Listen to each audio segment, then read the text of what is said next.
So guys, welcome back. कैसे हैं आप लोग? ये जो हमारा शेयर मार्केट का लर्निंग का जो सीरीज चल रहा है, उसी सीरीज में आज हम डिस्कस करने वाले हैं पी रेशो के बारे में। पी रेशो मतलब प्राइस टू अर्निंग रेशो। जब हम कौन सा भी stock long term short term के लिए भी सिलेक्ट करते हैं, तो हमें उसके पी रेशो को समझना पड़ेगा और पी रेशो के हिसाब से हमें उसमें एंट्री करनी चाहिए। जब तक हमें पी रेशियो एग्जैक्टली क्या होता है, ये जब तक हमें समझता नहीं, ये कंसेप्ट हमारी क्लियर होती नहीं, तब तक हम अच्छा स्टॉक पिक नहीं कर सकते। अगर आपको लगता है कि आपका स्टॉक सिलेक्शन अच्छा होना चाहिए for long term investment point of view, तो आपको प्राइस अर्निंग रेशियो को जानना पड़ेगा। सो जब है ना, हम प्राइस अर्निंग रेशियो के बारे में जानते हैं, तो प्राइस अर्निंग रेशियो एक बहुत पॉपुलर टर्म है इन शेयर मार्केट से। हम कंपनी का वैल्यूएशन चेक करते हैं, कंपनी को इवेल्यूट करते हैं। ओके, बेसिकली कंपनी का जो करंट मार्केट शेयर प्राइस है, ओके, उसको हम उसके जो अर्निंग है उसके साथ एनालिसिस करते हैं। सो यूजुअली गाइस क्या होता है, बहुत बार इंडियन मार्केट में शेयर्स मैनिपुलेटेड होते हैं, मतलब उनका कंपनी का वैल्यूएशन ठीक नहीं होता, कंपनी का परफॉर्मेंस अच्छा नहीं होता, कंपनी का फंडामेंटल्स अच्छे नहीं होते, मगर यस कंपनी का अर्निंग भी नहीं होता, तभी भी कंपनी का पी रेशियो ज्यादा होता है। इसका मतलब कंपनी मैनिपुलेटेड की गई है, उसके उसमें ऑपरेटर की एंट्री हो चुकी है, और वो कंपनी में अगर हम ऊपर से एंट्री करते हैं तो ये हमारे लिए नुकसानदायक हो सकता है। ये चीज हमें इससे समझ में आती। तो जब हम पी रेशियो को समझते हैं तो उसका बहुत सिंपल फॉर्मूला है। Okay, current market price, okay, share का जो भी करंट मार्केट है उसे हमें अर्निंग पर शेयर ईपीएस से डिवाइड करना है, तो हमें उसका पी रेशियो मिल जाता है। तो जब हमें पी रेशियो मिलता है तो उससे हम इंटरप्रिटेशन कर सकते हैं, उससे हम ये समझ सकते हैं कि कंपनी ये ओवर वैल्यूड है या अंडर वैल्यूड है। क्योंकि भाई जो भी कंपनी अच्छी है, जो कंपनी फंडामेंटली अच्छी है, जो कंपनी अच्छा अर्निंग कर रही है और फ्यूचर में जाके वो कंपनी अच्छा परफॉर्म कर सकती है, तो डेफिनेटली वो वहां पे आपको पी रेशियो ज्यादा ही दिखेगा।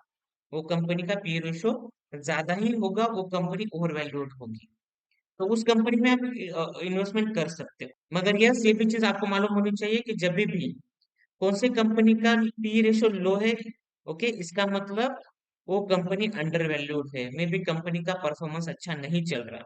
ओके, खराब कंपनी होती है यूजुअली उनका पी रेशियो यूजुअली कम होता है, मगर बहुत बार क्या होता है गाइस, प्राइस कंपनी में प्रॉब्लम नहीं होता, प्राइस एवरेज करने के लिए नीचे आती है, तभी भी हम उसको उसकी पी रेशो से एनालिसिस कर सकते हैं और उसमें एंट्री कर सकते हैं। मगर यस, हमें कंपनी का अच्छी तरह फंडामेंटल एनालिसिस आना बहुत जरूरी है, हमने ठीक से उसे समझना पड़ेगा। सो गाइस, आपको क्वेश्चन पड़ा होगा कि आइडियल पी रेशो क्या होता है, हमें कितने पी रेशो के ऊपर एंट्री करनी चाहिए। सो गाइस, अगर कौन सा भी P ratio, okay, price to earning ratio below 20 है, इसका मतलब कंपनी इसे अंडर वैल्यूड है। गाइस ये और थियोरटिकल चीजें हैं। एक्चुअल मार्केट में जब हम काम करते हैं तो यूजुअली ये सारी चीजें इम्प्लीमेंट नहीं होती, मगर यस, अगर ये इसी रेशियो के ऊपर अगर आपको कौन सा अच्छा फंडामेंटली अच्छा वाला स्टॉक मिलता है, जिसका अर्निंग अच्छा है, कंपनी फंडामेंटल स्ट्रांग है, तो वो स्टॉक में आप एंट्री कर सकते हो। और आइडियल स्टॉक में एंट्री करने का जो पी रेशो होता है वो होता है 20 से 25। अगर कौन सा भी स्टॉक आपको अगर 20 से 25 में मिलता है, it is ideal point for entry, आप उसमें एंट्री कर सकते हो। सो गाइस, ये बेसिकली जो हो गया है। ओके, अभी हम देखेंगे कि इसे एक्चुअली चेक कैसे किया जाता है। तो मैंने मनी कंट्रोल का मैं यूज कर रहा हूँ। मनी कंट्रोल में जैसे हम आते हैं तो यहाँ पे आपको रिलायंस स्टॉक दिख रहा है, तो रिलायंस के यहाँ पे आपको क्या दिख रहा है, द टीटीएम पी, ओके, इसे ट्रेलिंग 12 मंथ, इसका 12 महीने का पी कितना है, 28 है, 28.44। और मनी कंट्रोल आपको ये भी बताता है कि एक्चुअली उसका एवरेज है, ओवर वैल्यूड है, अंडर वैल्यूड है, तो इसका एवरेज पी चल रहा है, इसका कितना है, 28 है। सो रिलायंस कंपनी को हम क्यों चूज करते हैं, रिलायंस एक अच्छी कंपनी है, वेल नोन कंपनी है, शेयर मार्केट की सबकी सेकेंड नंबर की टॉप की कंपनी है by valuation. At the same time ये भी हम चेक करेंगे कि उसकी जो पीएस कंपनी है उनका क्या पी रेशियो चल रहा है। ओके, तो sector, okay, Reliance is it is basically ONGC, मतलब ऑयल एंड गैस जो सेक्टर आता है।